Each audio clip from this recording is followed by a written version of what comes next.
Welcome to Indiana Sports Beat Radio, presented by Wow Food Group and Andy Moore Honda of Bloomington. Know your role and shut your mouth, you jabroni! Fires upfield into the end zone, and it's caught. Jelani Woods, touchdown! A 43-point night for Tyrese Halliburton. How do you like that, partner? Galloway drives all the way to the hole, throws it up, got it! Indiana's got their first lead of this contest. I mean, that's a goddamn Emmy winner right there. Now, from the Golf Club at Eagle Point Studios, here's your host, Jim Coyle. Hello, everybody. Welcome aboard. Appreciate you being with us on this Thursday, October 5, along with our good buddy, Dustin Schutte. Welcome aboard. Of course, Indiana Sports Beat Radio, powered by our friends from Andy Moore Honda. Go to andymorehonda.com to get more to your door in the best in new and used vehicles. And the family of restaurants of the Wild Food Group. How are you doing today? How is Dustin Schutte?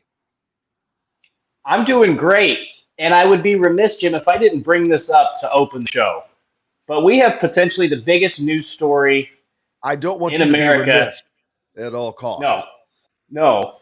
We might have the biggest news story in America unfolding right here in Indianapolis before our very eyes. Breaking news. Momo the monkey is on the loose somewhere on the east side. He is breaking into garages. He's drinking beers out of a trash can. Well, that it is very ironic that I, without knowing that today, I wore the moose is on the loose.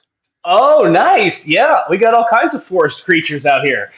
So is Mo short for moose? Moose the monkey, maybe? Instead of Momo. Maybe. Momo, maybe it's the moose is on the loose, baby. There you go. Moose is on the loose. Momo. I thought it was a fake story. It's very much real. The animal protect. Where did Momo come from? Somewhere on the east side of Indianapolis. I mean, is this a pet? Someone's personal pet? Like I Michael assume Jackson? it's a pet monkey. What was Michael Jackson's monkey? What was that monkey's name? Was it Bubbles? I think it was. I think you're right. I think it was Bubbles. I think you are correct. Maybe they have to bring in Bubbles as a monkey detective and try to call Momo in. Say, hey, man, come on in. It's a rough life out there on the streets, baby. It's a hard life. No kidding. And this is an ugly monkey, too.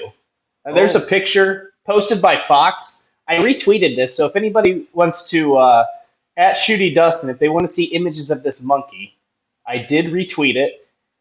I thought... we need to get those to John, boy. And welcome back, John, the producer, by the way. I'm very glad to be back. Very good few days in North Carolina, soaking up the sun. Soaking up the Blue Ridge Mountains?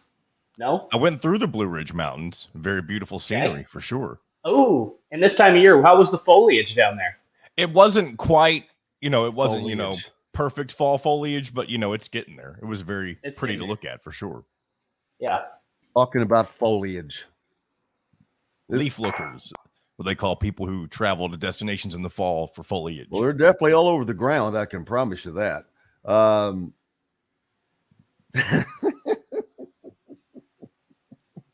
I just pulled up your Twitter. Well, Gritty's the one that actually posted this. Yeah, she posted the update this morning about him drinking a beer out of a trash can. We've all been there, Momo. And the IMPD is helping. So are you telling me that Momo's got the DTs in addition to being on the loose? He's going through DTs on top of that? I mean, he's going through something right now. This Well, we might as well read this update from Wish TV out of Indianapolis. A monkey remained on the loose Wednesday night in an Indianapolis neighborhood, but authorities gave up their search about 2 hours after it began. Wow, they didn't put much time into this.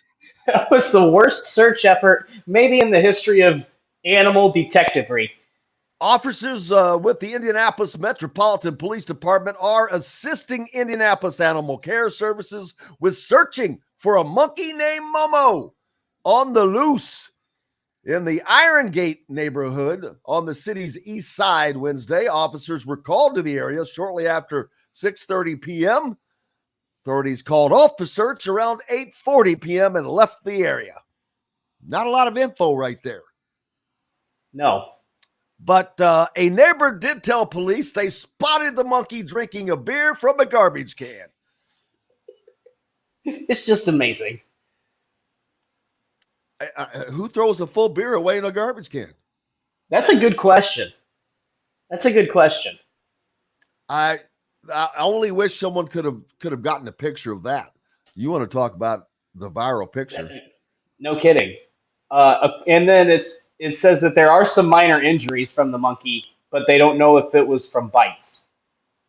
Wait a minute. From the monkey? Yeah. To whom? So it doesn't say. See, there's a lot of blanks here, man. I know. I feel like if it's attacking people, that you probably shouldn't call off your search after 2 hours. But what do I know? I'm not a monkey expert. Monkey retriever, monkey finder. Monkey see, monkey do. Speaking of a couple monkeys, you got them right here, baby. But that is my favorite post of the day. That's exactly that's incredible. What a great way to start the day. How's everybody doing? For those of you that are listening in the Indianapolis area, make sure you're on the lookout for Momo and keep your beer tucked away. Apparently, he's an alcoholic. He's a beer drinker. Yep. He might show up at a local pub near you. What happens if you're sitting down this afternoon for lunch and next thing you look over and there's a monkey sitting on the stool next to you, ordering a frosty mug? That would be awesome. He is now the unofficial mascot of Indianapolis. I'm just saying that. He could be a mascot for someone next, man. Yeah, exactly. Wild. Well, thank you, Gritty, for literally getting that one out. That's funny. How's everybody else doing? Appreciate everybody jumping on today. Fred from Easton, Pennsylvania. Bob from my old stomping grounds in Georgetown, Indiana. John from Southern Brown County. Larry jumping on from Las Vegas. Man, what a warrior you are. We love you. Tony V from Whitehall, Michigan says the bus from Michigan has arrived. Do they play Michigan State this week? Michigan? No. Michigan plays Minnesota. Scott Little Brown Jug down in Owensboro. We appreciate you, sir. Dwayne down in the Evansville area. 5 laughs.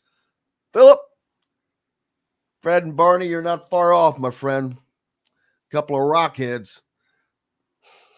John says Brown County is full of leaf lookers, and I can only imagine. That's actually one of the most beautiful areas, along with, all through southern Indiana. Southern Indiana is just incredible. It's just hilly and loaded with trees of all different sorts. Brown County, one of the places that people just flock to in the fall for one of those reasons. And, of course, the Indiana University campus, one of the most beautiful campuses that there is. So, looking forward to seeing all that. Fozon, he's on from Amman, Jordan. Good afternoon to you, sir.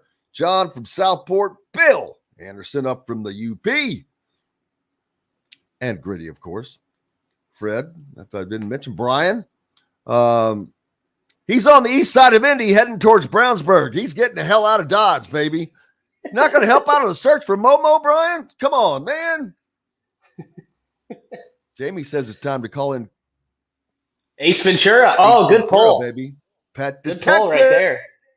That's right. It's a rainy day up in Mount Pleasant, Michigan. Well, I think that it's cloudy in central and southern Indiana, so possible a little rain might fall this week, but empty game week for Indiana as they're on a bye week. Yesterday, Rod Carey met with the media. I think we'll hear from him later, along with Tom Allen, as it was not his first meeting with the media. It's his first meeting with the media as the OC. So, Dustin, if you haven't heard, Indiana fired their offensive coordinator. I'm just kidding. I have heard. I know that. Robert, down in Evans Patch, appreciate you well, brother. John from Southport. Do you want to hear this interesting stat that I have come across? There's Absolutely. There's two interesting stats. They're actually, well, one of them is pretty sad. So, in doing some research and talking about Indiana's new offensive coordinator and the change that they decided to make, in Indiana's 4 games against FBS opponents, so against Ohio State, Louisville, Akron, and Maryland, they have scored 13 first-half points. 13. Not good. So that's a field goal. That's a field goal per game, basically. The other stat is, if you want to look on the positive side, I know Indiana's looked ugly, but they're 2-3, obviously. Those 3 losses, those 3 teams are currently a combined 14-0. Okay. That would be Ohio State, Maryland, and of course, why am I drawing a blank? Louisville. Ohio State is a pretty good team. I'm still not sure how good Ohio State is. I'll be honest with you. I agree. I think they might get beat this weekend. Yeah, not that they're not good, but they're not. They're not up there. I don't think that they're going to beat Michigan again. But I also don't think Georgia is any better. No. And that's a little aggravating to see these pollsters leaving Georgia in that number 1 spot just because they're number 1, just because they haven't lost. Well, hell, they've barely beaten the mediocre teams that they have played. Right. And so I'm not sure who should be number. I love Washington.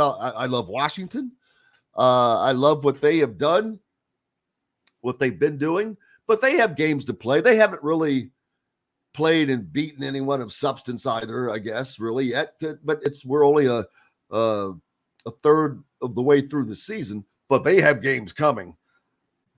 Believe you me, they've got Utah, they've got USC, they've got Oregon, Colorado, I believe. So that'll be great watching those Pac-12 games. Of course, the games of the Big Ten with Ohio State, Penn State, Michigan, yada, yada, that big circle. There's only 3 good teams in the Big Ten this year. You think there's 4? I'd put Maryland in that. I'd put Maryland in that category. Okay. Maryland is at the top of the next rung to me. You've got these 3 teams, and then there's just separation. Now, Maryland can prove that wrong by beating somebody, and they're going to get the opportunity because they get to play Ohio State. They get to play Michigan. They get to play Penn State. I think that they're 4th in the Big Ten East without question.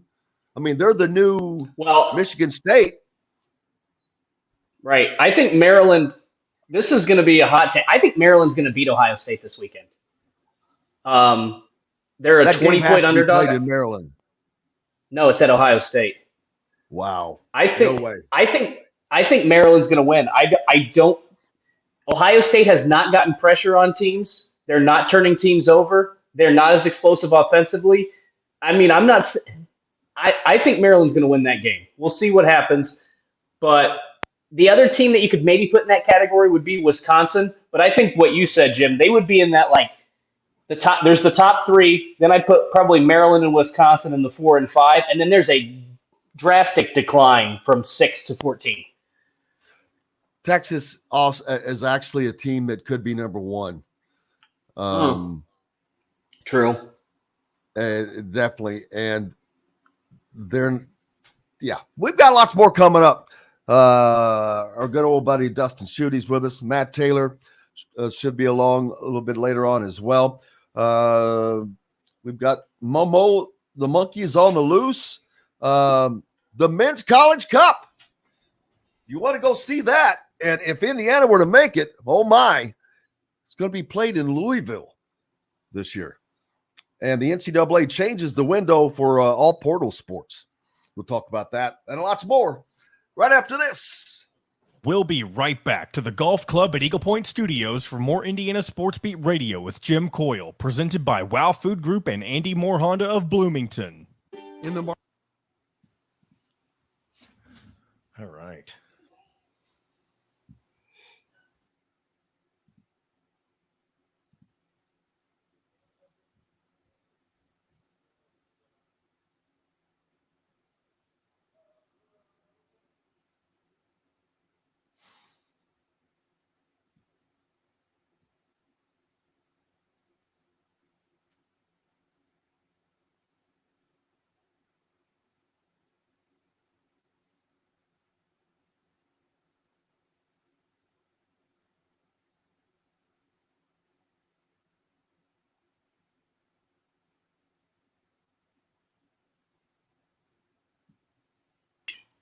John? Yes, sir. Is my mother how to text in one text and not send me 13 of them in a row. I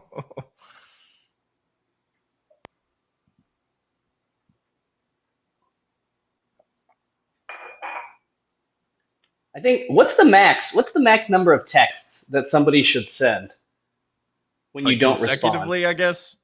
Yeah, without a response, unless it's an emergency. Like I'd say maximum is 3. Okay, that's what my thought is too. I think if I was to say like, John, I have a story to tell you, then you should be prepared for lots of texts. Then we're in it. Yeah, that's different. But just randomly, try to keep it to 3 or less. My mom sends me 9.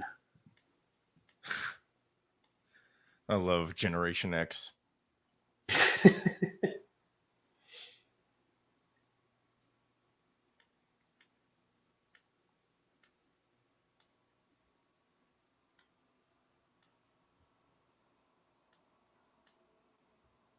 Oh boy.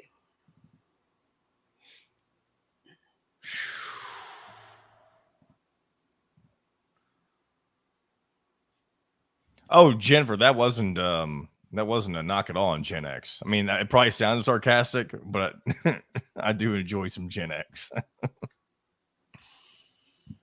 I think I have the personality of somebody who was born in Generation X, if I'm being honest.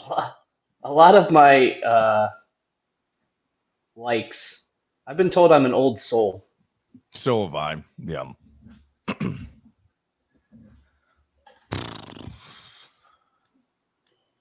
All right. 20 seconds. I'm guessing Matt Taylor will join us. Maybe. We'll see. $9. That's better than a birdie. But you don't have to be a student to play at Eagle Point. Go online to set your tee time or call 812-824-4040. The Golf Club at Eagle Point in Bloomington. This segment is brought to you by Southern Stone Restaurant.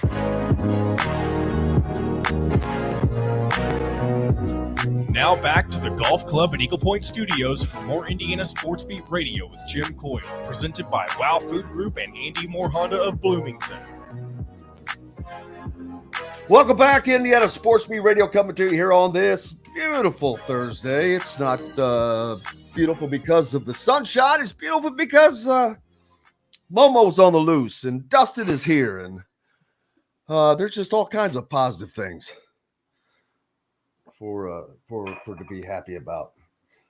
Indiana football on a bye week, of course. Their new offensive coordinator in place, Rod Carey, since we spoke last. Dustin, Indiana has made a change there that is not shocking at all. I mean, Tom Allen is absolutely feeling pressure without question because the team is just not performing. And there's just not a good feeling amongst the Indiana fan base, which, well, when is there a good feeling among the Indiana football fan base? But it's been a couple years. Yeah. But Rod Carey is a veteran. He has a great experience as an OC. Kind of wondering why he wasn't hired as the OC 2 years ago, since wasn't he already on staff, or did he come on staff at the same time? Because he took over O-line duties before they brought in a new coach. I'm like, so you've got this guy here all the time, and you keep plugging. It's a little weird, but yeah, I expect it's a lot of shifting around, and I don't know. A lot of ins and outs, a lot of facets. Yep, and the things that Big Lebowski reference. I don't know. People can get excited about this. I don't know how much different Indiana's offense is actually going to be. The one thing that I will say is the really frustrating thing about watching these Indiana games is it has seemed like their scripted drives. I mean, you might as well have thrown the play sheets in the trash. They have been the least aggressive team. I've already wondered if, and I wanted to ask that question, did Walt Bell just start the game with a 20-play scripted? Because some guys do that. For those of you that don't know, there are some quarters that they go into a game with the first, say, 20 plays pre-scripted. Doesn't matter what the down and distance is. And I'm like, I would just think that. I mean, if it's a 3rd down and 1 and you happen to have an XYZ out long, why would you do that? But we'll see. What the strategy seemed to me to be, we're going to do a bunch of short screen passes and run the ball and try to get Tave and Jackson into a rhythm, and then we'll try to open it up the rest of the game. But the problem is they were in that Maryland game. A lot of those drives didn't result in points. Obviously, they only scored 17. But when they started to open things up and started to throw the ball down the field and be more aggressive, they were moving the ball. They were picking up yardage, but they waited way too long to do it. You can't get down 21-0 before you start to do that.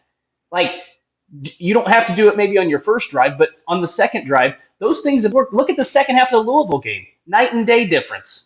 When they start to open things up, I'd have to go back and watch to see specifically if it was what the play calling was like in the first and second half. But if I recall correctly, they were more aggressive in the second half because they had to be. When Indiana's been more aggressive, better things happen. They're able to keep the opposing offense on the sideline. They get their defense some breaks. And when your defense has to be on the field constantly against a pretty explosive Maryland offense, it looks like it did on Saturday. So I've said all season long, this team doesn't have to score 40 points a game to win games.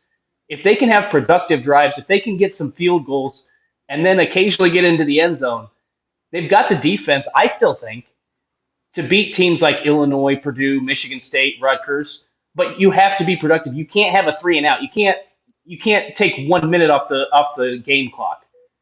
Those are the kind of things that have hurt Indiana so far through the first 5 games. And maybe this is different. I don't know. They're not going to change a bunch of schemes by switching offensive coordinators at this point in the season. They've got a bye week. I just want to see them be more aggressive earlier in the game because I think at least then you're going down with a fight. Right now, it doesn't feel like they're going down with a fight.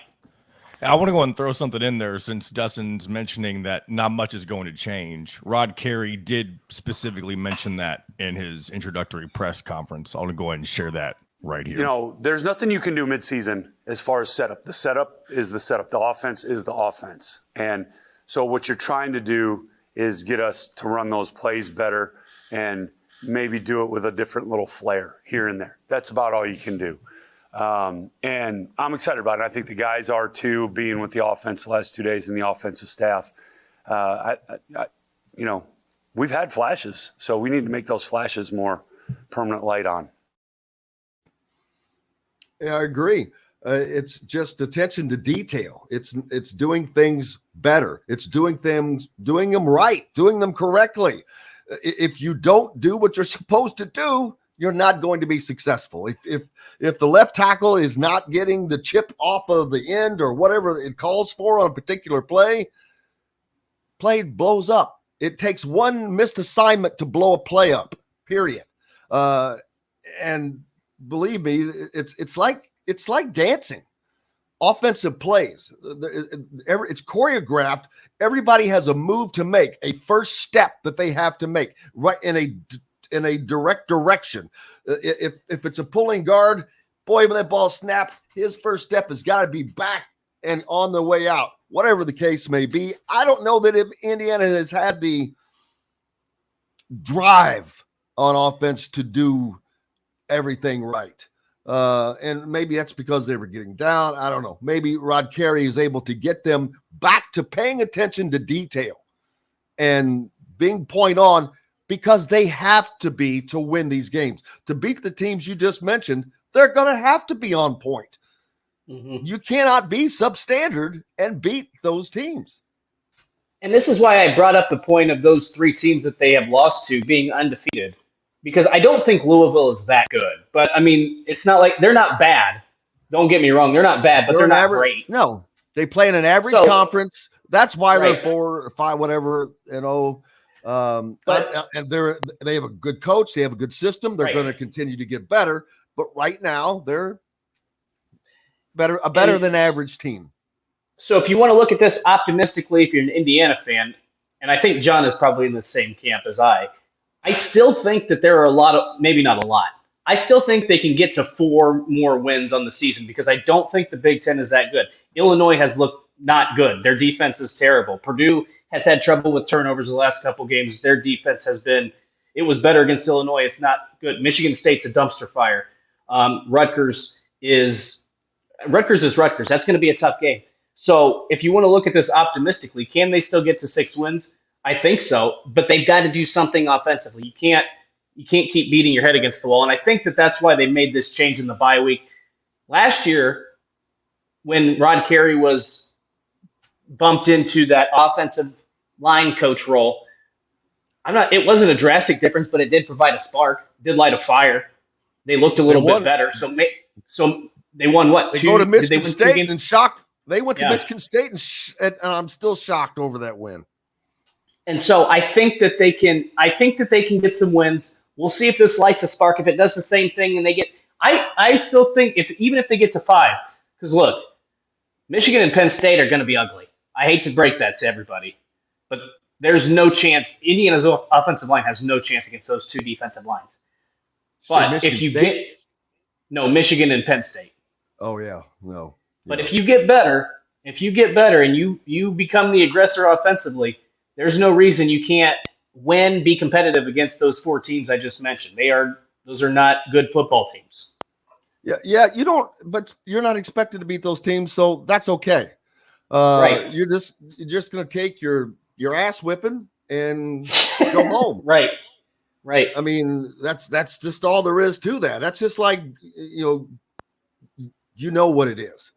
But it's the other games you are capable of winning that you have to win, but they're not going to be a favorite. They weren't a favorite in any of those games a couple of weeks ago. But that changes if they come out of the Michigan game and the following week. Who do they have the following week? It's Rutgers at home after that. Boom. Johnny on the spot. Thank you, John. Yesterday, I think it was Rick Bozitz. That is the game right there. That's the pivot game. You lose that, you lose the season. I would agree. It's kind of like the Louisville game was the litmus test, and it was like it was a tale of two halves, a tale of two teams. But at the end of the day, you scored 14 points, period. Mm-hmm. So that was not a good litmus test. And it was probably that started the ball rolling for Walt Bell getting fired in season. That horrible call was just it's just horrible. There's nothing else you could say. It was the worst call of his career because it was part of what cost him his job. But moving forward, it's going to be interesting to see if Indiana can rise up there and beat teams that they should beat, but on paper now they're still not supposed to beat. Like Rutgers, they're not going to be a favorite. They're not going to be a favorite. No. I would doubt that they'll be a favorite at home.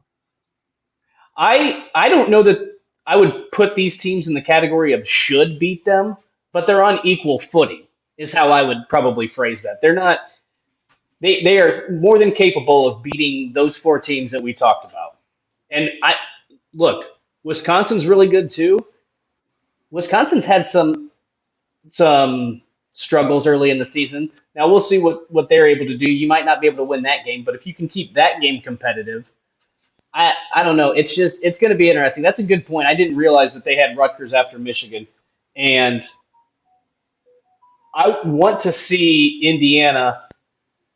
I didn't hate this. I didn't hate the game plan against Ohio State. I know a lot of people did. I didn't hate it because Indiana had a chance early in that game. They took some opportunities. They didn't get blown. The doors didn't get blown off them right away. But I want to see something different against Michigan. You're not going to beat Michigan playing the way you're not even going to be competitive trying to play in Michigan the way you've been playing. So be aggressive, and if you throw 4 or 5 interceptions in that game and you get beat 55-7, so be it. But go down swinging. Justin asking if Tom Allen's job is in jeopardy yet. My answer to that has been no all year. No. And it doesn't matter if he loses every game on the schedule. There is a $20 million buyout until December 1st of 2024. So my answer is no. I don't believe that there's any chance, a snowball's chance in hell that there's any jeopardy of that. I could be wrong, but I'm not seeing that coming along. So,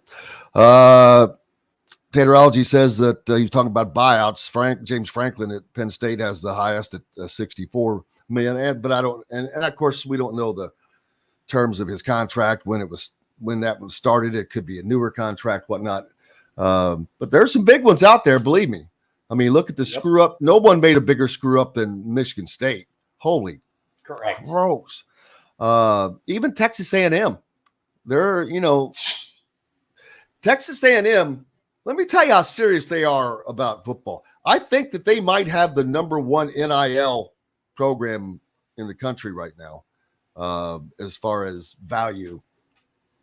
They are sick and tired. And now, especially with Texas coming into the SEC and joining them, it's going to renew that rivalry. And it hasn't gone that well for Jimbo. He even brought in former Louisville coach Bobby Petrino, and they're not scoring points at a high rate. Right. Yeah. So. I mean, his contract looks worse and worse on the Texas A&M side, but I think to your point, Jim, that money doesn't matter to them in the SEC. They'll find a way to, if they want to move on from him, they'll find a way. They'll figure it out. Yeah, but I don't see that happening. I mean, it's just, the recruiting has been fine. Yeah, but so I think that's the problem. Yeah. Yeah, that is a bad sign. All right, it's time for a break.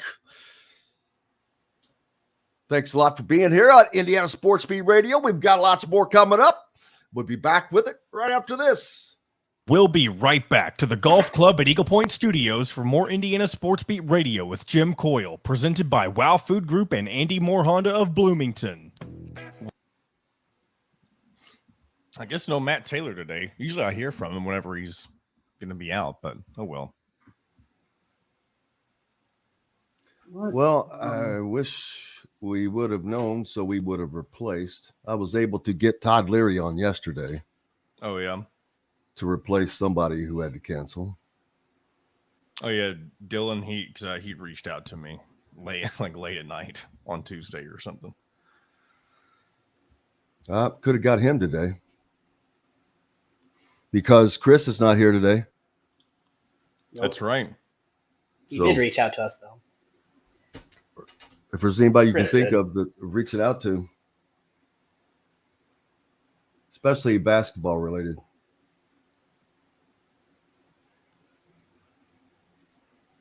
Are you ever going to start doing a segment with Mason about basketball? Mason Williams? I'm not. Oh, there will be a segment, but I'm not sure whom with. Oh, okay. Choose a name for our baby elephant. What? Maji, Jabari, or Zambezi? Oh, I wanted to name him. Zambezi.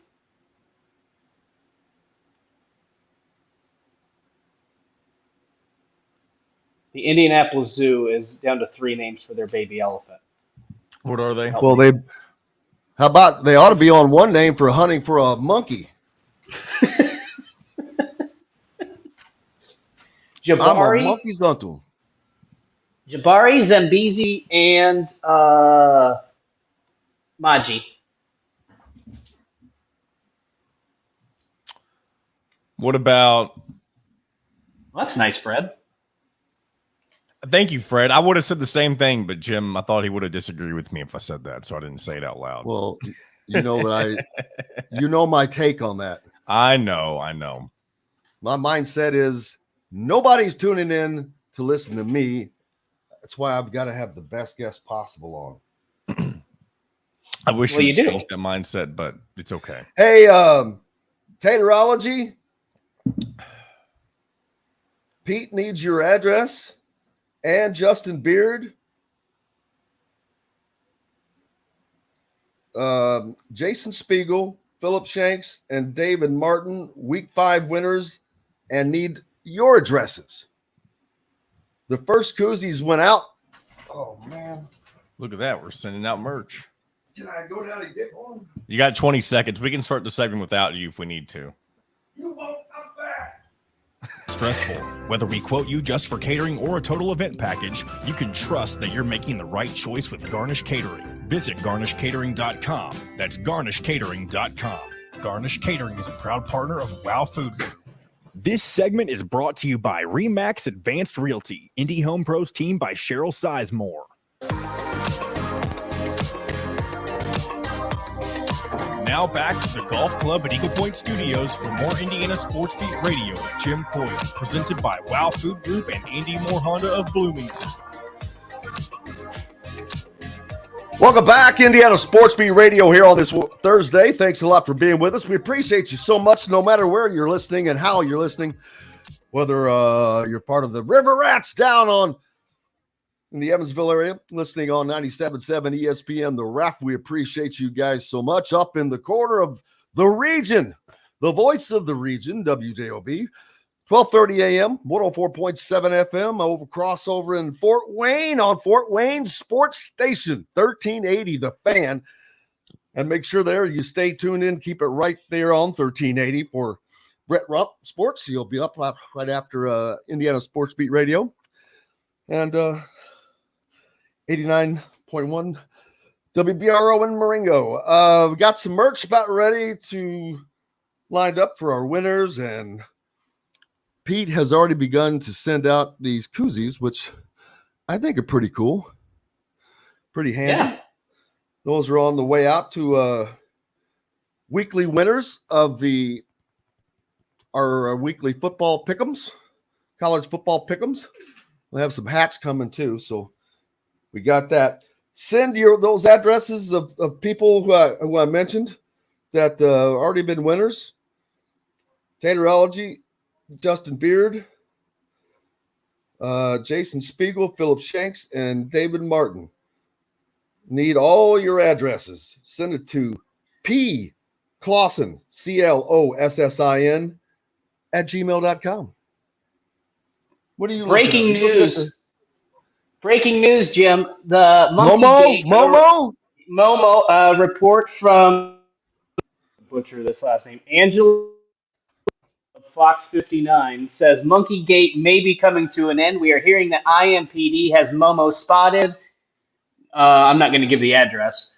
More to come live. Hey, there. So there is. I saw a picture. There's a video of Momo just walking across front yards.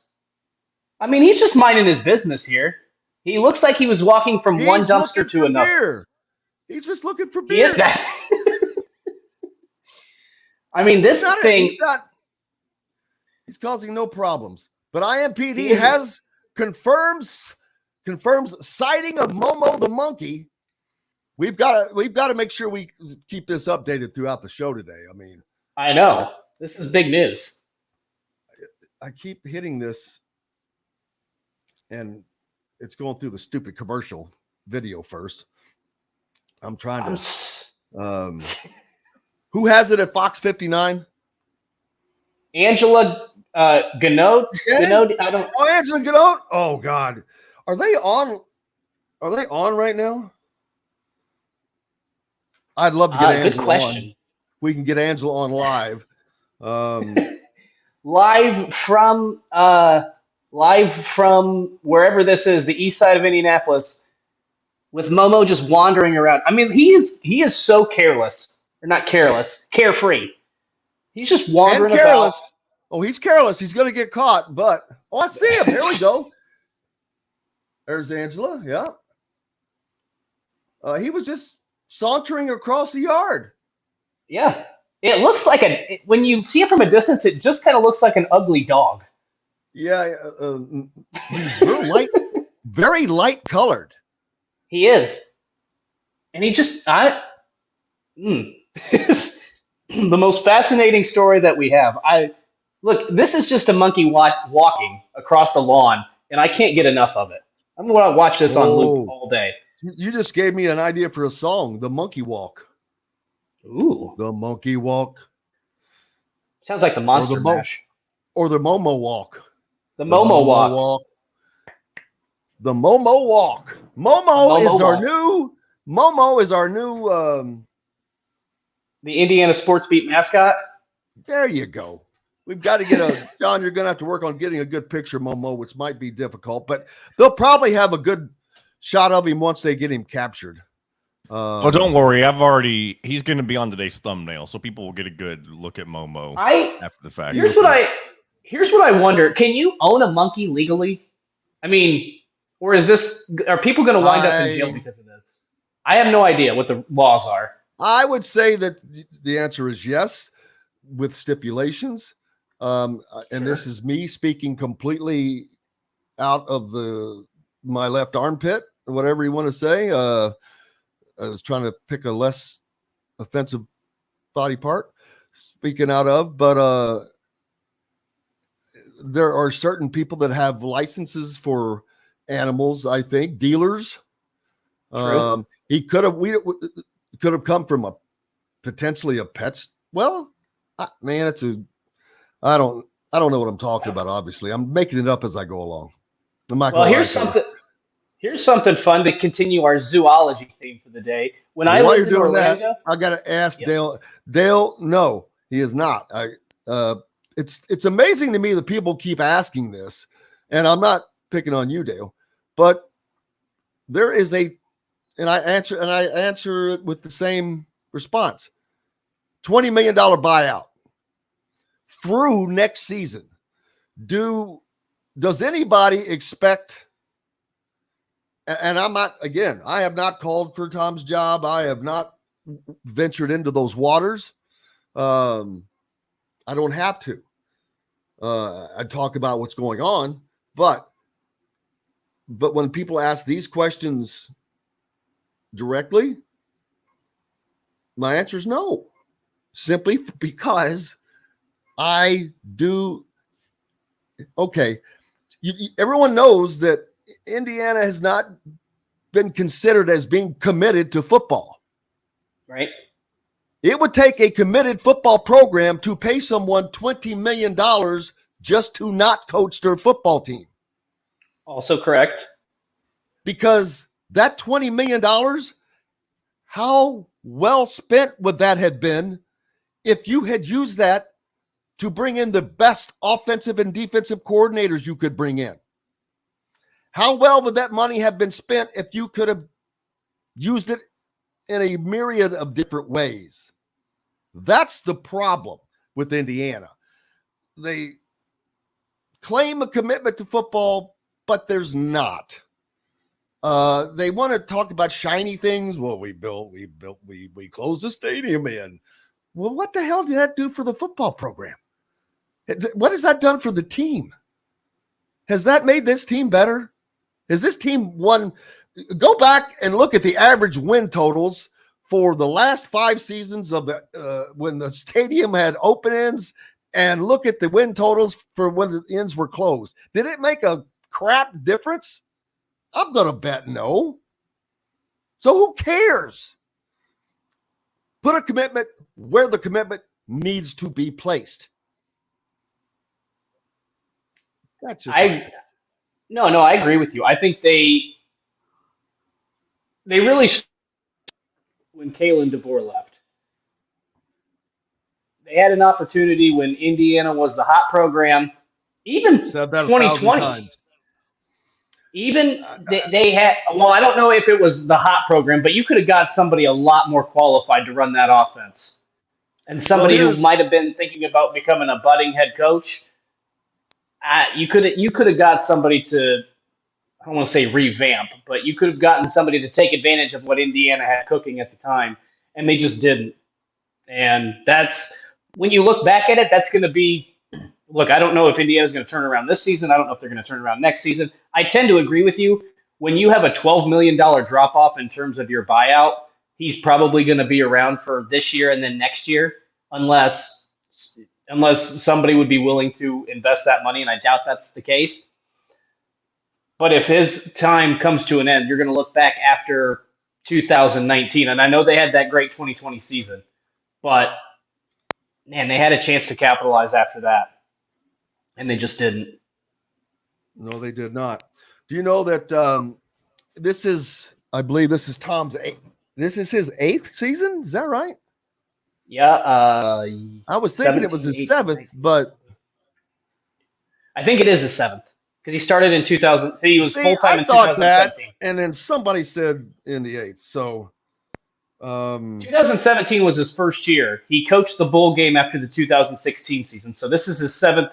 His 7th year as head coach, his 8th year. I don't count that as a season. I count that this. So the 2017 though was his first full season as head coach. Correct. Yeah. So just pick that up for you guys. And so he has been here seven years. This is season number 7. He's for been Tom the head, Allen. Yes.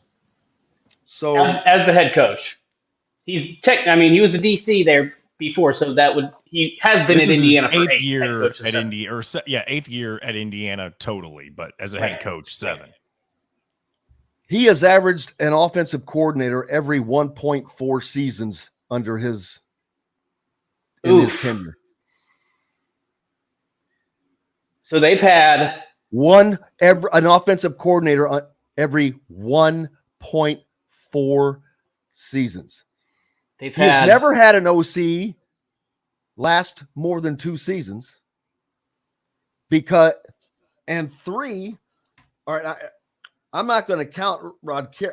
Rod Carey is included in that because he is in that math that I just had. But the others of the other 4 offensive coordinators, not one of them lasted more than 2 years and had to be fired. Right. That is a horrible track record. In my opinion, I don't know who recommended Kalen DeBoer, but he was a great recommendation. You could see instantly that, oh, wow, this is going to be fun. But you also knew this dude's not sticking around long. and he did not. And then, but he made a mistake before that. He doing what I call the good old boy thing. He hired his good old buddy Mike DeBoard, who was 1,000 years old, and came in and ran this 2 yards in a cloud of dust offense. And it's supposed to be 3 yards in a cloud of dust, by the way, but Indiana was running the 2 yards in a cloud of dust. Yes, go right ahead. I was going to say, can I say that I don't actually hate that hire as much? Because that was Tom Allen's, that was his first time as a head coach. He let it go for 2 years, and then he did make a change. And so I don't. And Indiana was pretty competitive. Now their offense was not great, obviously, but they were competitive those seasons. They had chances to beat Ohio State and Michigan in a couple of those games, those 2 seasons. Still had to fire him. Still had to, but he still. And I get you, and I agree with what you're saying. It was a stabilizer for him, right? Because Tom Allen needs to have good coordinators on each side, especially on the offensive side, because that's when you say that this guy is going to be the head coach of the offense, there should be one head coach, period. And he should be equally involved on both sides of the ball. That's not the case at Indiana. And I think it causes great harm when you don't have a Kalen DeBoer. And, but not to your point that I make a ton is after Kalen DeBoer left that was the beginning of the end right there. Right there was the beginning of the end, because it again showed, instead of going out and making the absolute best hire that could be made, let's don't do that. Let me take another chance and give somebody else an opportunity because he deserves it. He's a good old boy. He deserves it. Nick Sheridan. I remember that day, and I wish I could have John go, oh, John, if you went back and found that one, it would be, I railed. It was like Archie Miller all over again. It was that was the kind of response I had to that hire, was when Archie Miller was here. It was that bad. Walt Bell, I think that's all that they could get at that point. They were to the point to where they're like, I ain't going there. Hell no, I'm not going there. Right. So you end up with a guy who is coming off of a 2-23 record as a coach. So we've got to take a break. Appreciate you being with us. We've got a lot more coming up in the next hour here on Indiana Sports Beat Radio. Our good buddy Dustin Schutte's with us. We'll be right back with all that and more. We'll be right back to the Golf Club at Eagle Point Studios for more Indiana Sports Beat Radio with Jim Coyle, presented by Wow Food Group and Andy Moore Honda of Bloomington. In the market. All right. Yeah,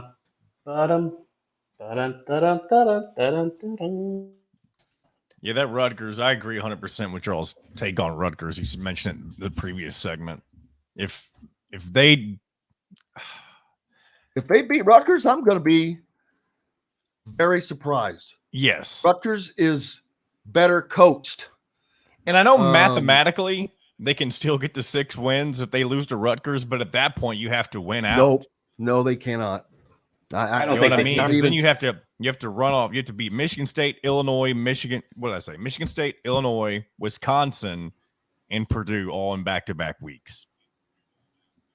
And that's not happening. Yeah, that's not under this sort. And plus, yeah, it's just not happening. Beat Rutgers and you can give yourself a chance. But even if you're competitive, maybe you can say you still have a chance if you lose to Rutgers. I still wouldn't think it would happen. But you get your ass beat by Rutgers, it's over. That's why I'm with Jim on the 20 million, but I don't know how you can keep him. You're going to end up 2-10. Money. I think you've just got to suck it up and realize that you've got a bunch of money coming in from this new TV deal and figure out a way to make it up. You've got to make a change, or else you're already behind. You're going to get even more left behind in a brand new era of Big Ten football next year if you don't make a change, and you need to at this offseason. You know what I mean? Go ahead and get ahead of the curve if things don't. I mean, obviously, if you go 6-6, or I hate to say it, even 5-7, maybe give them one more year. But if it just turns into a disaster and you're 2-10, you've got to cut your losses and start brand new in this new era of Big Ten football next year. That's my take on it. I'm with you. But we'll see. I'm with you. We'll see if they make the change. I think you have to.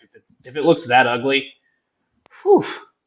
I mean, 2-10, I mean, again, that's obvious. We're not there yet. But if it is 2-10,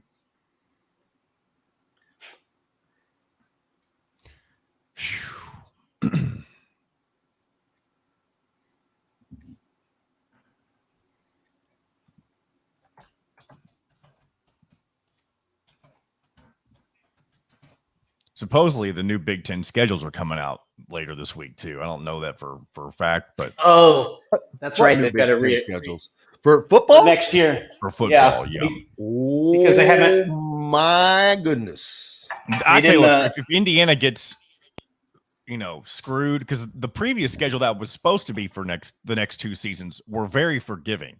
If they end up having, Ohio State and Michigan or something, it looks way different, I'd be pissed, but it is what it is. Here we go, guys. 19 or go to mystonecrestliving.com. That's mystonecrestliving.com for more details. This segment is brought to you by Feast Market and Cellar.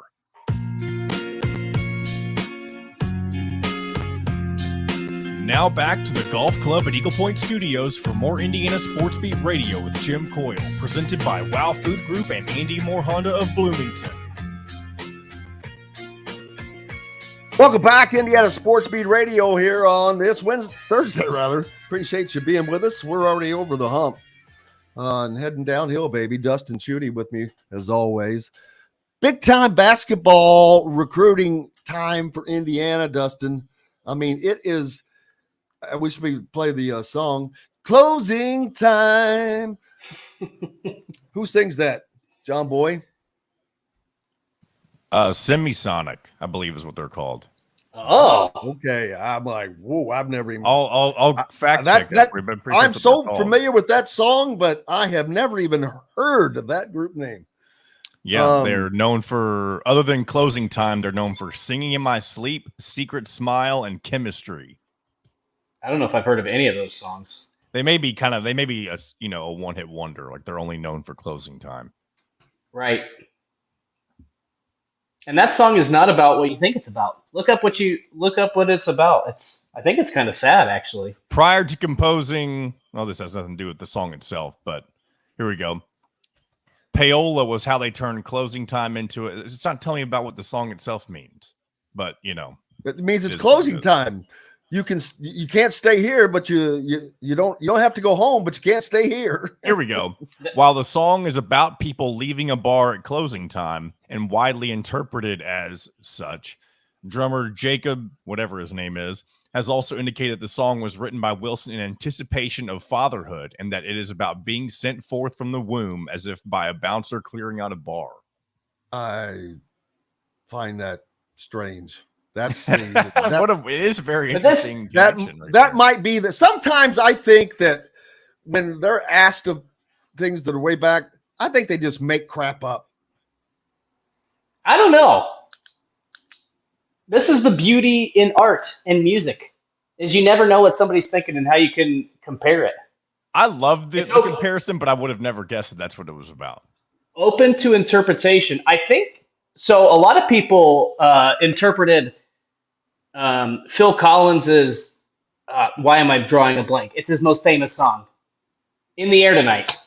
They interpreted that as like he saw somebody commit a crime, or he saw somebody who didn't help somebody. I don't remember the full story, but basically Phil Collins was like, no, I was basically really angry because I was going through a divorce at the time. So like, it's just people interpret things a certain way when that's not always how the artist means it.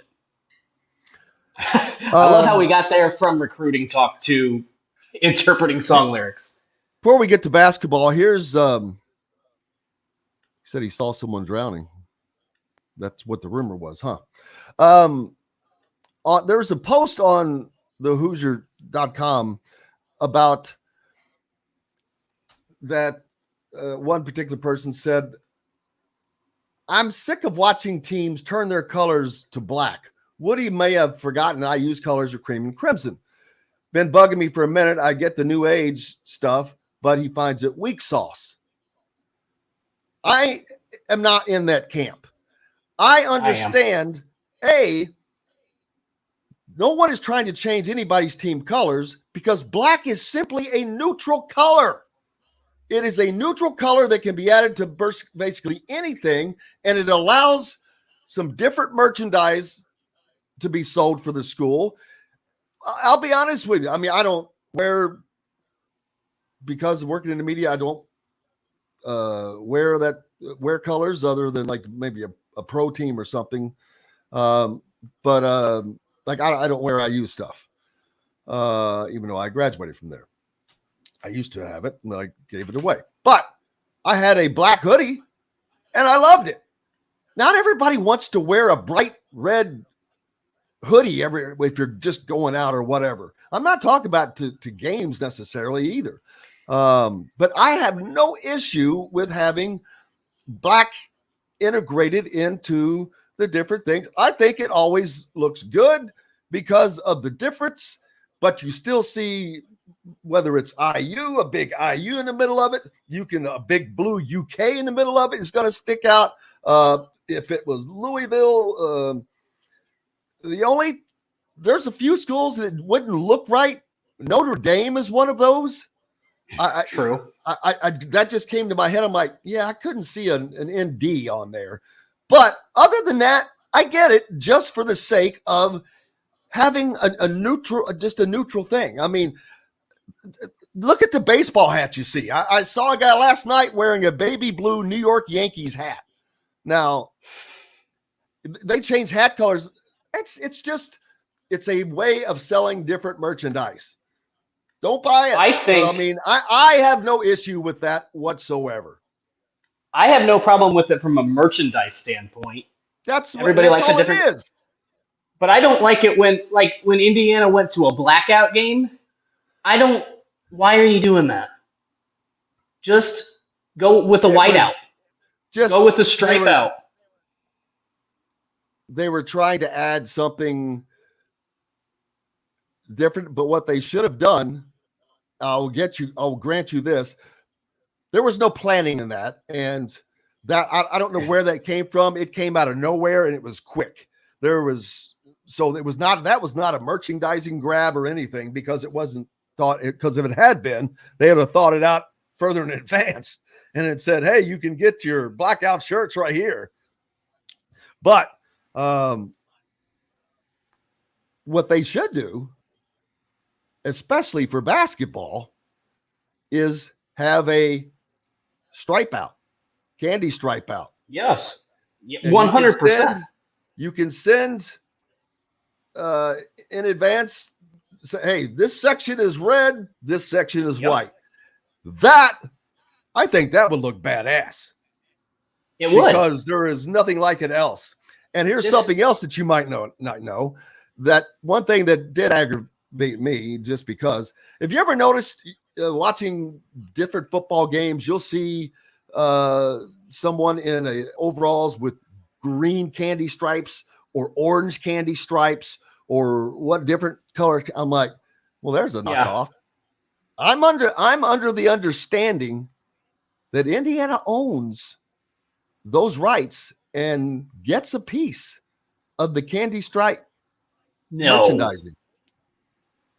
That is my understanding. I'm not saying that it is that would be facts. I have to confirm that, but that is something that I was told, and it makes sense. I don't know how in the hell. Well, I'll tell you why. Because Wild Food Group has Hank's Pizza Mac, and they have, as a matter of fact, John, if we throw up I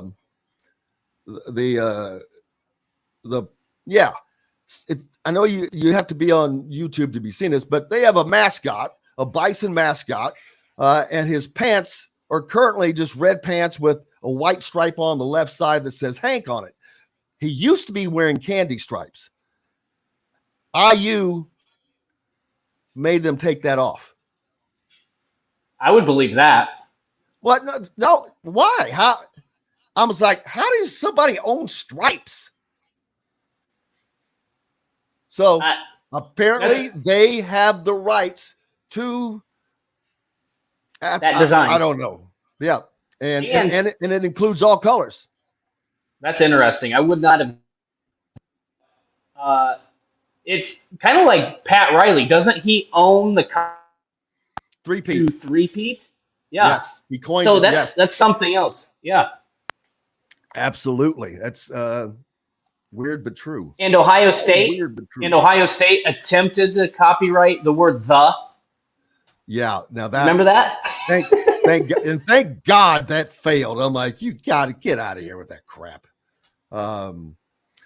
Everybody wondering about the coaching staff was on just a barnstorming tour yesterday, up in New York to see Boogie Fland, down to Florida to see Liam McNeely and Derek Queen. Curtis Givens is off. I mistakenly mentioned that yesterday in a tweet, and I didn't mean to, but he's not in the picture. But those three that I did mention, Boogie Fland, Derek Queen, and Liam McNeely, they want all three of these guys. Right. And they stand a good chance of landing all three of these guys. I think they stand a very good chance of landing Liam McNeely. And Derek Queen is harder to get a gauge on because he still has a couple of official visits coming to Houston. And I don't know if it's Maryland or where, but he's been considered a Maryland lean. But Indiana has done well with Montverde. Obviously, the relationship is very solid with Jalen Hood-Schifino spending 1 year in Indiana and then heading to the NBA. He was not considered a one and done when he arrived. So that's a big feather for Woody. And they're not going to lose Liam McNeely over an NIL deal, although Kansas is probably the number one NIL program in basketball as far as basketball goes. But they also, I don't know how stretched out they are. We know that from what we heard that Hunter Dickinson's getting 7 figures. No one at Indiana has ever received a 7-figure NIL deal, one NIL deal. I can tell you that for fact. Not even close, as a matter of fact. Well, it just shows. That they are receiving very high 6-figure numbers, some of these guys. Right. But they will not lose out on those 3 guys over NIL. Kentucky is in this way, and they're not going to go down easy with oh my gosh, there's too many names that could be back. Boogie Fland, because there's a couple of reasons. It's a loss. It's a recruiting loss. They'll act like they do with everything. Oh, big deal. We'll get somebody else. It's nothing. Who cares? We didn't want him that bad. We didn't really want him. That's what the response will be. Just like it was with and daggone it, John. I wish I could have thought, and I don't know if you can do it quickly enough, but to get permission, or if maybe we don't even need permission, but to run a clip from Kentucky Sports Radio yesterday on their take on the renewal of the Indiana series, and basically they were making a joke of it, which I find funny because Indiana's beat Kentucky 2 out of the last 3 times they've played. They beat them the last time they played. They want to say that Indiana has been blah, blah, blah. Indiana has gone through a crap time, no doubt. But let's not forget something. They've been to a Final Four within just over the last decade, 2002. They've won 2 Big Ten titles within the last decade. So they have not been wandering through the desert. To be fair, the Final Four was 2 decades, not 1 decade. Not that makes much of a difference. Maybe you're right. You're right. I had 12 in my head. 2002. So, but it's not that they've been irrelevant. You can't go to a Final Four and then in the teens you won 2 Big Ten championships. You were ranked number 1. Right. How the hell is that irrelevant? I'm not picking on Purdue, but Purdue hadn't been to a Final Four since 1980. But they're more relevant than Indiana? Get the hell out of here with that. No. And if Indiana was irrelevant, the networks would not still be putting them on marquee games. Right. Indiana is in Indiana. Now, have they been the Indiana that? No. Not saying that. I get it. They have had zero consistency. Had they not hired Archie Miller out of Tom Crean, I don't think we're even having this conversation, because they were at the end of Tom Crean, things were just not going well. They were going down. And then they brought someone who just drove the truck right off the freaking cliff. Boom. First game, he loses to Indiana State. Indiana looked like clowns on the floor. Cloons. They look like cloons. If you were ever a fan of Zach Galifianakis, he had a show where he played a rodeo clown. Oh, I was going to say Scrubs, but that's not that, is it? No. But he had a French girlfriend or wife that he married just to get her into the country, because she wanted into the country, but she wanted nothing to do with him. And she said, I cannot be with a clown. I'm not a clown. He is so. Scrubs was Zach Braff anyway. I'm thinking of a totally different human being, but oh well. Justin Harper pointing out Green blew it against Syracuse, or they would be considered even more relevant. That's a great point. Indiana could have won a national championship that year. And that's the year that they were number 1, and he changes the freaking offense the night before the game. That's what happened. I believe I have this from as good a sources as that can come from. So he was too afraid of that matchup zone. Tom he's another guy. What a great person. He's a great friend of the show, comes on here, very gracious with us always. But boy, when he was coaching, there was no schedule. The guys never knew when they were practicing on a day-to-day basis. It was nuts. But we've got to take a break. We'll talk more about the Indiana-Kentucky series and Indiana's recruiting efforts as they try to close out on what could potentially be the best recruiting class for Indiana in the modern recruiting era. You're listening to Indiana Sports Beat Radio, and we're back with more right after this. We'll be right back to the Golf Club at Eagle Point Studios for more Indiana Sports Beat Radio with Jim Coyle, presented by Wow Food Group and Andy Moore Honda of Bloomington.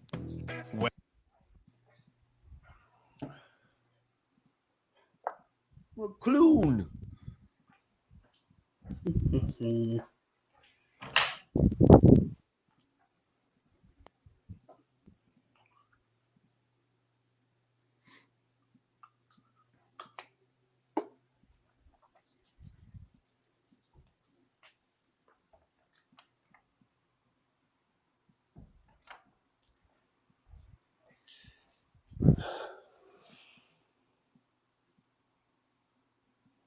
We're not going to get any game 3s in the wild card, are we? MLB wild card. Oh, we haven't even talked about baseball. Well, I don't think there's much to talk about.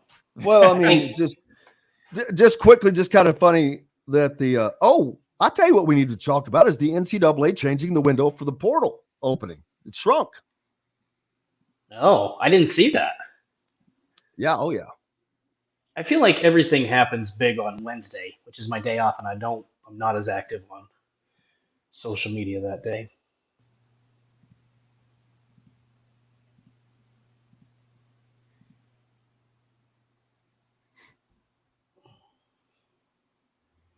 By the way, you know what else changed? The hours of the BMV, not open on Wednesday. Ridiculous. EMV or the DMV? In Indiana, it's the BMV. It's the Bureau of Motor Vehicles. Oh, I did not know that. Most places, it's the D, the department. But in Indiana, it's the BMV. They're just too cool.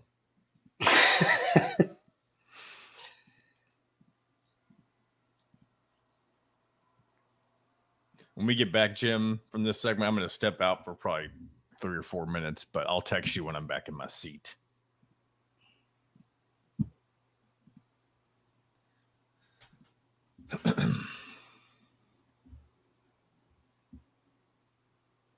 I tell you what, even though that was only like a 3.5-day vacation, that was one of the most refreshing times to take off I could have taken. I feel, I don't say like a new man, but that was, I feel like I can restart for these last couple of months before the holidays.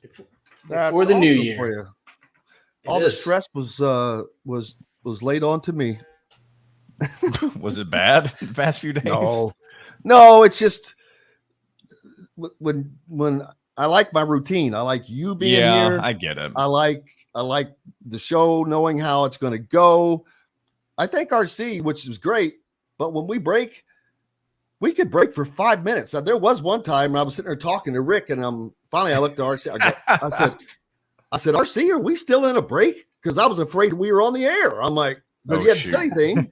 And he goes, no, we can go live here in 5, 4. I'm like, oh shoot. Okay. All right, here we go, guys. Food Group is your butcher, baker, and fish house, no matter where you live. This segment is brought to you by the Rusty Gator.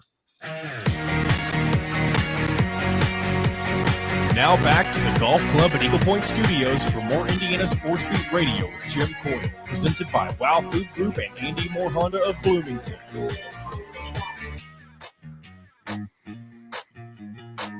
Welcome back, Indiana Sports Beat Radio here on this Thursday. We're in early October 5th. Fall has arriveth. John always knows the dates of these things. When's fall officially get here, John? Is that in November? The fall started September 23rd. Oh, wow. Yeah, so I am on that. We're knee. I don't know if knee deep's the right term, but we're in it. We're ankle deep. Knee deep in fall. Where the grass is getting a little tall, we're ankle deep into fall, which is good because if fall officially lasts 3 months, we should get 3 months of this type of weather, and I would be cool with that. I would love it. Yes, I'm not. When I was a kid, prayed for snow. Snow baby, come on, snow baby, get out of school. We didn't have to make days up back then. And now I'm like, no snow. I don't want snow. I don't have to drive in it. No, I don't want to. It's way different when you're an adult and you have to actually deal with the repercussions of snow. When you're a kid and you just get to go outside and play, you love it. But when you're an adult and you have to shovel and drive and have responsibilities, it's no fun. They also nowadays, Jim, they also don't have to make them up because they have those e-learning days. So you could do school from home. I feel like my generation is the only one that had to make up days at school. It's unfair. Here I am going to school through June. Another update, breaking news. Over 200 Indianapolis residents responded to Mrs. Pham's pleas to bring Momo home. Here is a photo that is current. This is Momo the monkey's second escape this year. I think this is from a family. This is a family photo. So he's a two-time offender. Some community members said they had spotted Momo on his outing in people's garages, front gardens, and even on top of their cars. The monkey even made a quick pit stop to drink from a woman's Pepsi can in her garage. Fox 59 is put out. Now, this is not a current, this is like a stock photo of a family photo, I believe, of Momo. You can see him enjoying a tasty snack of some Lay's potato chips sitting on the counter, it looks like.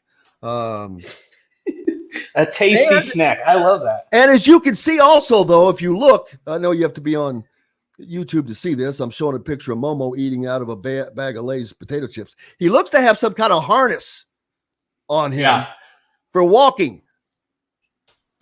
So do you think Mrs. Pham, that's her name, she walks this pet monkey? Also, I think she's the owner. How do you keep I don't know how that works. Like, clearly she's got problems with escape artistry. Earlier we're talking about Indiana has gone full bore. It's going to be interesting to see, does Kentucky answer the call that Indiana made yesterday to Boogie Flan with the entire staff? All 4 coaches were together, jetting around. They went to New York to put in the potentially last sell for Boogie Flan. Rob Cassidy was on with us from Rivals earlier in the week and said he does not expect a decision from him until the end of this month. So just a little over 3 weeks away. Now, Liam McNeely's could come in about 10 days. And Derek Queen, not sure if he falls in between there. If William McNeely committed and Derek Queen committed to Indiana, I think that Boogie Flan would, just time chronologically, would follow right behind that. And because if Indiana landed those 2, they would then continue to just go hard at Boogie Flan and sell him. And they're selling him on Jalen Hood-Schifino and his success, but are also getting a big hand from Carmelo Anthony, a well-known figure in New York. Mike Woodson, well-known in New York with his ties to the Knicks. So that's going a long way. John Calipari will be around for Boogie Flan to play, but I think he's only here for 4 more years max. That is pretty much guaranteed because he ain't coming back to Assembly Hall. And Kentucky is scheduled to play Indiana in Simon Scott Assembly Hall. Was it in 29? The 29-30 season? Jeez, it sounds like I'm on Star Trek saying years like that. But the renewal of the series starts in the 25-26 season, which is 2 years from now. Yeah. I thought that they would start it a tick earlier, but they're not. Anyway, so that's 2 more years of Calipari. Then there are 3 games before they have to come to Assembly Hall. So there's 5 more seasons. That's all of Calipari, especially if they don't start winning in the tournament. They haven't won an NCAA tournament game since 2019. And you know what's funny? Indiana has won an NCAA tournament game more recently than Kentucky. And I don't know why. Well, I'm just saying, I don't know why Kentucky fans think Indiana needs Kentucky. They don't need them. They want them. It's a game that should be happening. It's a game I want to see as a fan. It's a game that should have been happening. It's not a want. Who the hell? What does playing Kentucky, other than beating them, just playing Kentucky doesn't do squat. Indiana's playing Kansas. Indiana's playing Arizona now. Indiana's playing Auburn. Indiana's playing UConn. I know there was a comment yesterday that this is going to be like the 6th lowest non-con game on Kentucky's schedule, which, yeah, we'll see. That's a bold statement considering you have no idea what team is going to be coming into Rupp Arena that first time. So that statement is just completely without basis and merit. But if Kentucky were on Indiana's schedule this year, it would be Indiana's 4th best non-con game. They open up with the reigning national championship, not open up, but they're playing the reigning national champion UConn. They could be playing Texas, depending on how things go up in New York. And if not, they'll play Louisville, which right now Louisville is not as strong as they were, but they'll probably be better this year. But they're a good, a very successful program. Then Indiana has to have a couple of Big Ten games before jumping back out, heading to Atlanta and playing a very good Auburn team under Bruce Pearl. And they finish that by playing what will arguably be the number 1 team in the country, Kansas. So Kentucky would fall underneath of those games. They're not in excitement. It would reign at the top because it's a natural rivalry. And the fact that Kentucky acts like it's not a big deal, it is a big deal. The fact that they want to poo-poo it cracks me up, because all Indiana needs to do is go into Rupp Arena and whip their ass, and then see what they think about that series. I can't wait. I think it was Todd Leary was on this yesterday, and I think maybe it was Todd, maybe it wasn't, but I was talking that I've removed my fanship. I try to do my job to the best of my ability by being just even-keeled, unbiased, even though people outside of Indiana think I'm just an Indiana homer, which I think is total crap. If you listen to the show, you know it's crap. I call out what I see. If it's good, it's good. If it's bad, it's bad. If it sucks, it sucks. Whatever the case. So I'm going to say how it really is, but I can't wait for that series to get going, because I did grow up hating Kentucky. I don't like them at all. But that was based on the fact that they were always known to be cheating. They've been cheating since the dawn of time with Adolph Rupp. They had a point shaving scandal in the 50s. They had guys that were not even allowed to play basketball for the Olympic team, that they revere, players that they revere. You had the scandal in the 80s, the payments that were sent out and all of that under Sutton. They're not. When's the last they won a national championship? When was the last one? 98? Or did they win one in the Kentucky? Kentucky won one more. Calipari. Yeah, 2012. Calipari. 2012 is what Calipari has won one national championship. How long has he been at Kentucky now? Oh, that's a good question. Since 2010? No, he was somewhere that. Oh well, let's say it's all right. Let's say he's been there 13 years. In his first decade there, at least 9 of the 10 years, he had the number 1 recruiting class. Right.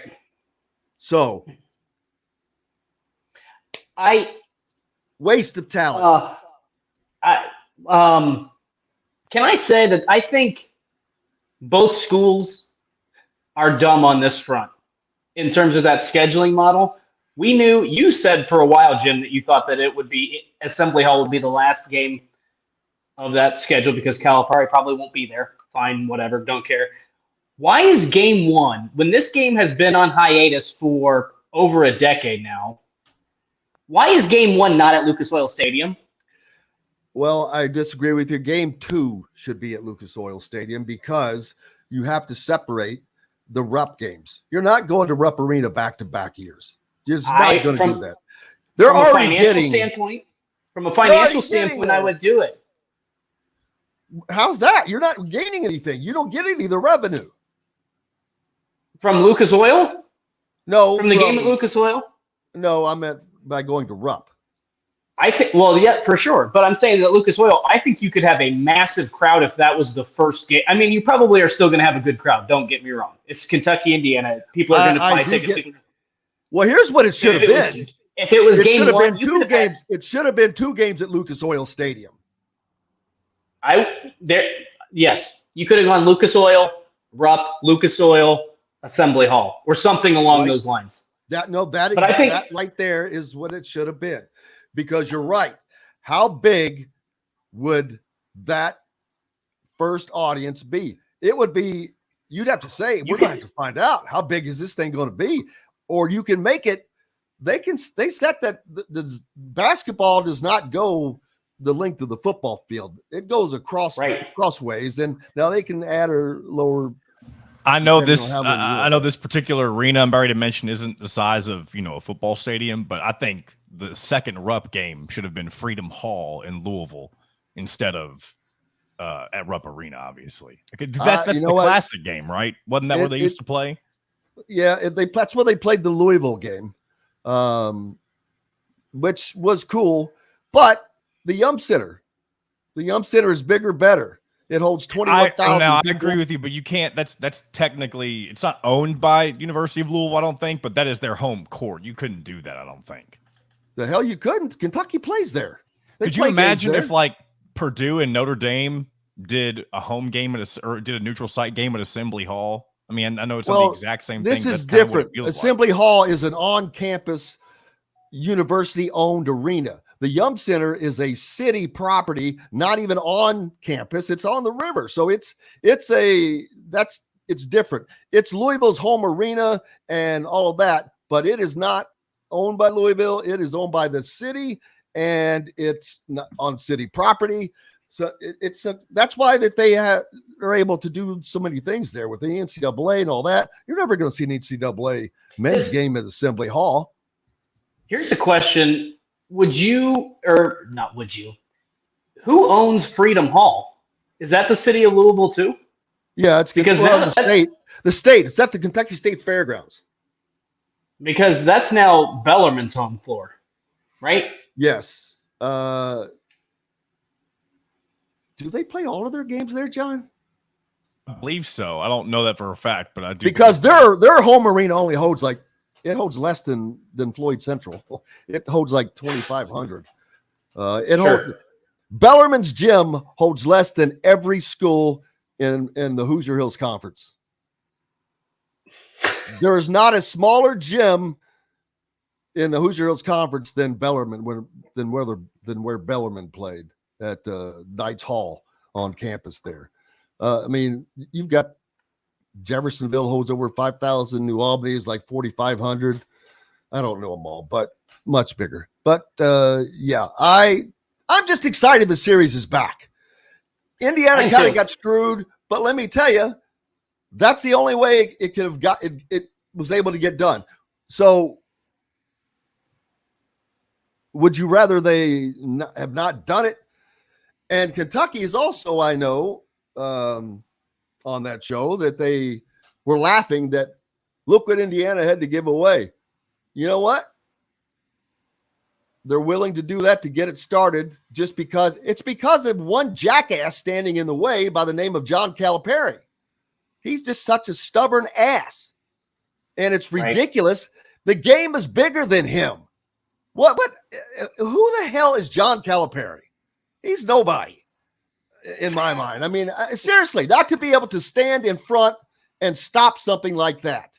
That's ridiculous. This is a series that has tradition. It is a series between two of the greatest programs in the history of college basketball. And you've got the red ass because you took your number one team into Assembly Hall and got your ass beat. Period. That's the end, long and the short of it. And he wants to make all the excuses about this, that. Oh, it was still a little dangerous. Really? Get out of here. That happens all the time. Right. And he got his ass beat. He got his number one team beat by a team that was, 2 years removed? What year was that? 12? It was Tom Crean's fourth season. I think it was 2012. maybe was that the year they went? 2011. No, it was 12. Well, it was in the fall of 2011, but it was the 11-12 season because Kentucky. Okay, but it happened in 2011, which means they were 3 seasons removed from a 6-win season. So Kentucky's number 1 team got beat by a program who was 3 years removed from winning 6 games. That was the team that went on and beat Indiana in the tournament. And did that Kentucky team was the one that won the national championship, right? It is. Yep. Okay. And here's another thing. Indiana's recruiting is great point by Five Laughs says if Indiana's recruiting classes fall the way that they expect, we'll see who will be laughing when they leave Rupp Arena. And ironically, when Calipari cowardly ended this series, the next season, Indiana was number 1. Right. I believe that was part of it. He knew he had won at that time. He had not been beaten at Rupp Arena yet. He did not want Indiana coming in with that number 1 team with Cody Zeller, Victor Oladipo, and whipping his ass again at home. Where did Oladipo come from? I don't know. What Oladipo? I don't know. Victor Oladipo's evil twin. But I truly believe that played a part in it. He knew, these guys know what's going on, and he knew Indiana was, I'm not saying he knew they were going to be number 1, but he knew what they had coming back. He knew what he had coming back. And I believe that he did not want to take the chance of getting his butt beat again, but this time in front of the Rupp Arena crowd, because they might have run him out of town on a rail. No, I don't think that was the driving force. I think it was a part of it. No, I think it probably is a part of it. But to your point about canceling the series, he probably also understood that if Indiana was going to continue to beat Kentucky at that time, he was going to lose out on some of the recruits. Because, I mean, he's had some good Indiana players play at Kentucky, and I'm sure that he saw, I don't want to get beat by Indiana and give them a recruiting advantage. If we don't play them, then I don't have to worry about it. You know what I'm saying? So I think that's from Fort Wayne, who was pretty much considered an Indiana lock, but then along comes Archie and Kentucky, and they lost him. Didn't have a great career at Kentucky. He may have ended up transferring at the end. I can't remember. Yeah, Justin, there's one thing that gets me jacked up in a hurry, and we're on that subject right now. Break. We've got to take a break before we run out of time. We've got more coming up here on Indiana Sports Beat Radio. More to talk about on the basketball side. Kalel Ware, Indiana basketball sophomore, named the top transfer in the Big Ten for the 23-24 season. That and more coming up right after this. We'll be right back to the Golf Club at Eagle Point Studios for more Indiana Sports Beat Radio with Jim Coyle, presented by Wow Food Group and Andy Moore Honda of Bloomington.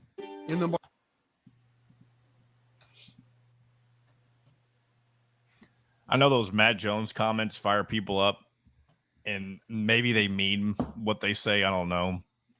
But I think it's a lot of what they say is just for trolling and because it pisses Indiana fans off.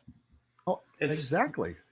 I mean, I know that's why they're doing it, but I don't know that they genuinely think that Indiana is irrelevant. They just say that kind of stuff to say it. Well, exactly. You're appeasing a fan base.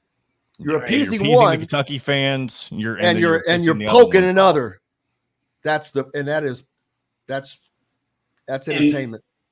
That's the business too. People love, as angry as people love to get pissed off about stuff. I'm going to listen to this guy because he's an idiot. That's me. Correct. I don't. that's me too. It's everybody. I don't have enough people listening to me because I'm an idiot. I wish there were more. This is why Skip Bayless has made a career out of this. Nobody cares what Skip Bayless thinks. It's let's listen to how stupid he is. But it's viewers. Exactly. So they don't care. There there's no one that I think is more abrasive and moronic than Skip Bayless.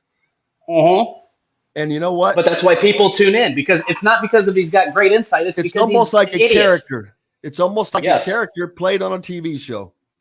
I would bet he's not that way in real life. He might be a little bit that way in real life, but the way he is on that show, I would bet money he's not even close to that person. Maybe he is. I could be completely wrong. I'm not smart enough to do that, and it's hard for me to not. Well, I just want to be authentic. Well, who I am here is who I am every day. I'm severely ADHD, so number one, if a thought comes to my head, it's coming out of my mouth. It's hard not to. There's been a few times I've had a word out of my mouth and I had to wish you could take it back. In. I had to suck it back in. There's very few times does that. I have said some things on radio shows that I have been very unfortunate for me. Nothing too bad, but things that I'm like, I should not have said that. I will not repeat it. All right, here we go, guys. Being students. Oh, go ahead. Yeah. Okay.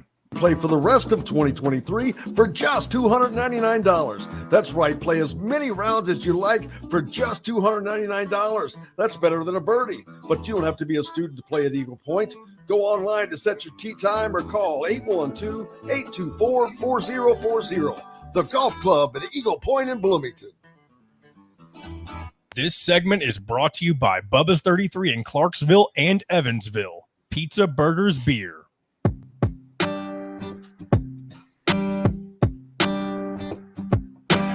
Now back to the Golf Club at Eagle Point Studios for more Indiana Sports Beat Radio with Jim Coyle, presented by Wow Food Group and Andy Moore Honda of Bloomington. Welcome back. Appreciate you being with us here on this Thursday. Jim Coyle with you as always. Dustin Schutte along for the ride. Quick stat I just saw from collegefootballdata.com regarding quarterbacks in the Big Ten. And their rankings nationally. J.J. McCarthy, this is what would EPA per play mean? What's the abbreviation? EPA. Probably efficiency something. I don't know. Yeah. Yeah. Efficiency play average, something I'm not sure. But either way, it's a ranking.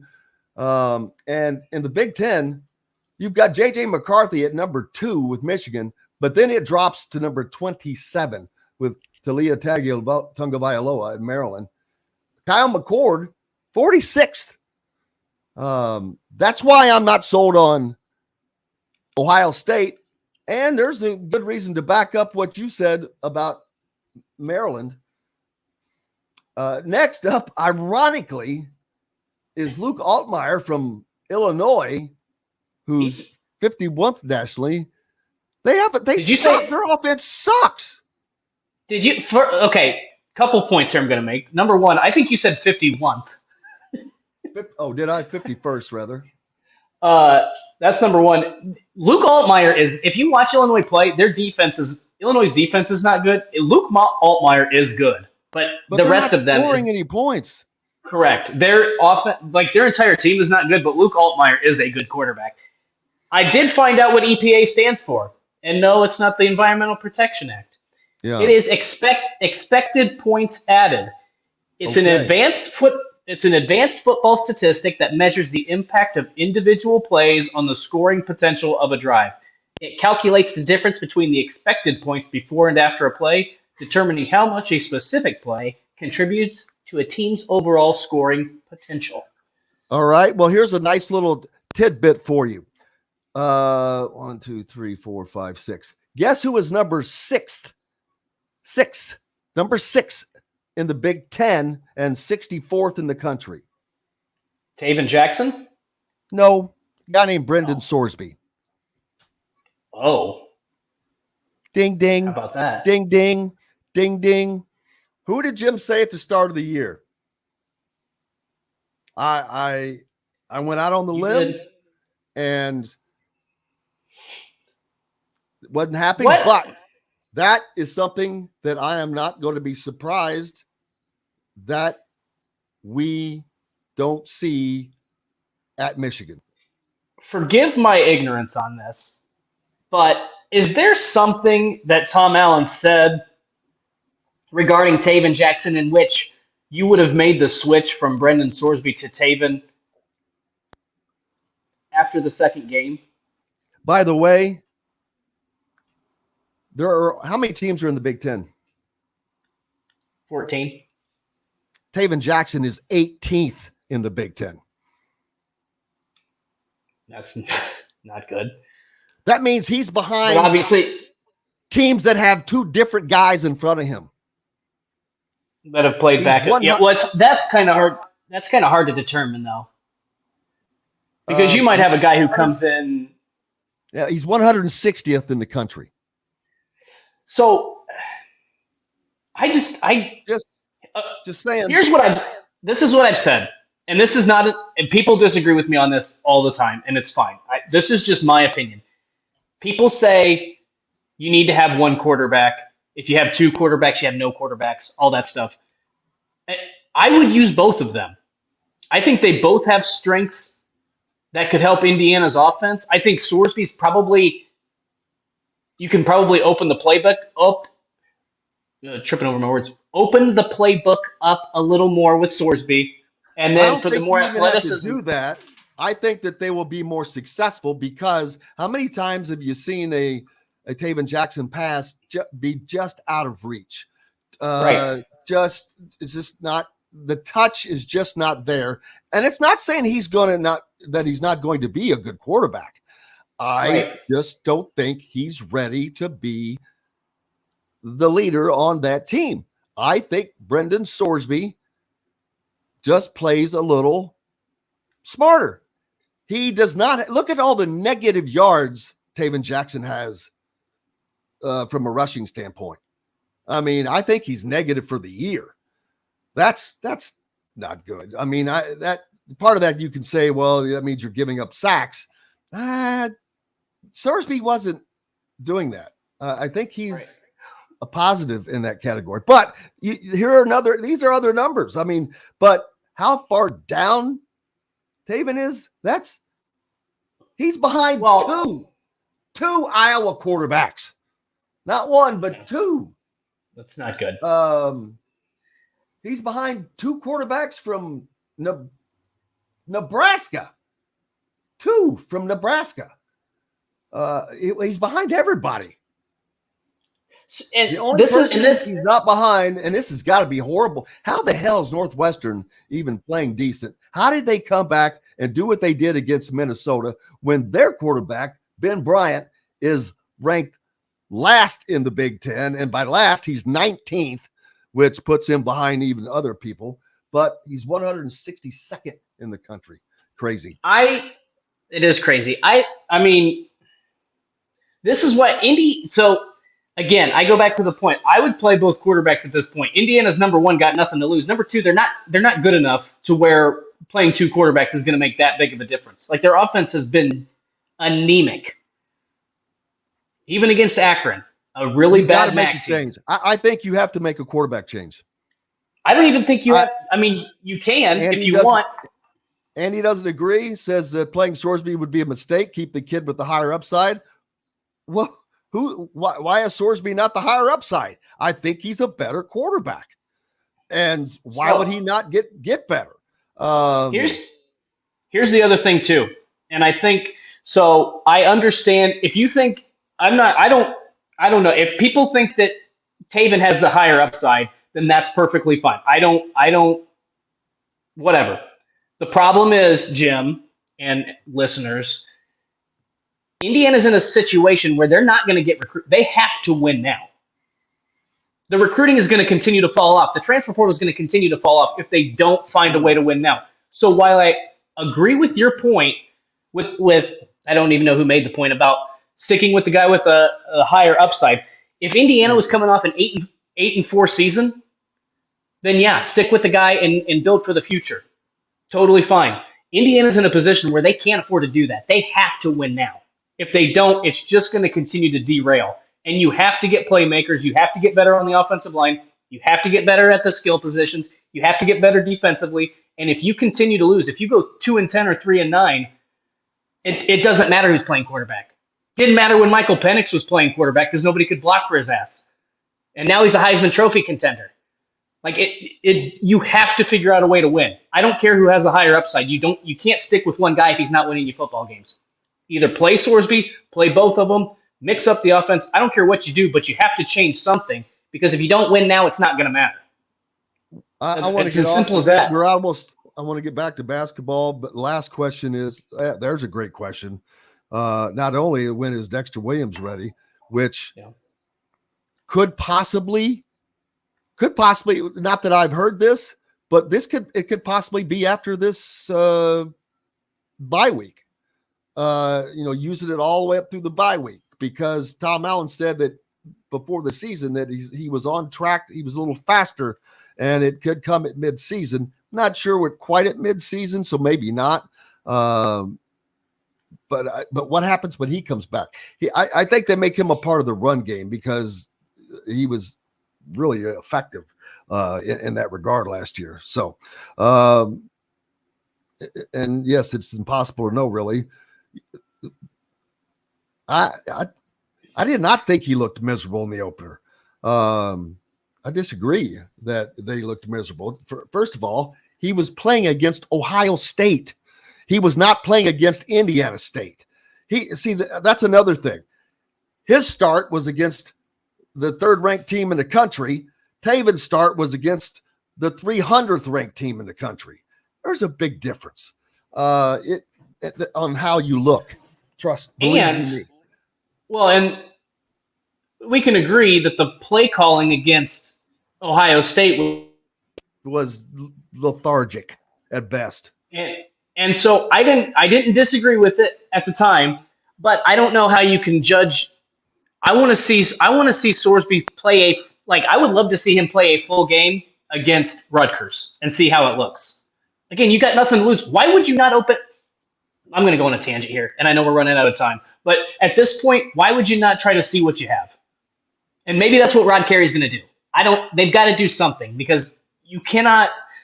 13 points against 4 FBS opponents in the first half of games is pathetic. I don't care how that's miserable. That's a field goal in 8 quarters of football. Or 4 field goals. Basketball, Indiana next, waiting, as we've talked about, waiting for the decisions of 3 top recruits, Liam McNeely and Derek Queen from Mount Vernon Academy, to join their teammate, Malik Renew. Unless Malik Renew has a breakout year and ends up in the NBA, which I'm not, I don't know if that could happen. If not, Malik Renew would be a junior when those guys get here, and that would be kind of wild to have 3 guys from there on the same team.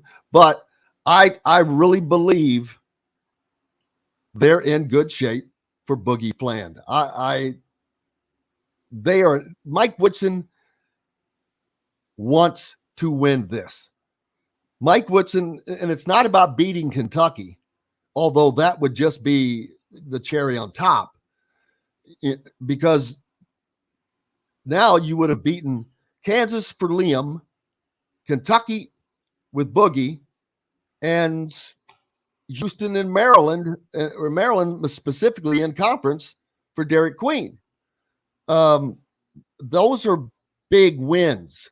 They're recruiting wins, but it's finally puts Indiana back in that conversation. That's the kind of classes Mike Krzyzewski was landing.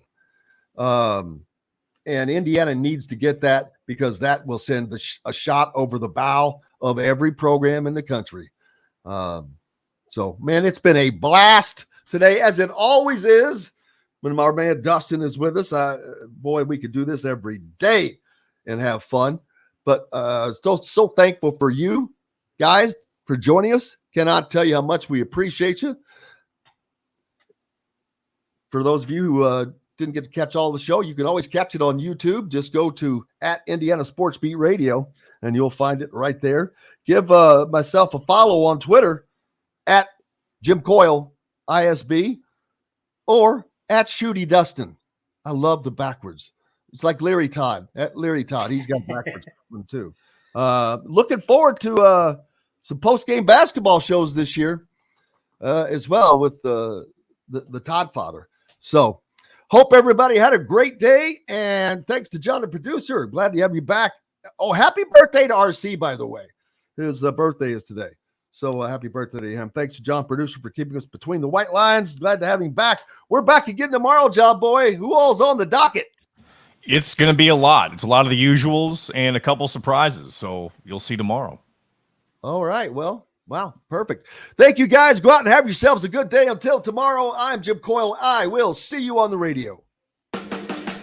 Thanks for listening to Indiana Sports Beat Radio. Be sure to subscribe to our YouTube page for more clips and team coverage of Indiana basketball, football, and more. You can also find full episodes and tons of other content on thehoosier.com. We'll see you next time for another edition of Indiana Sports Beat Radio.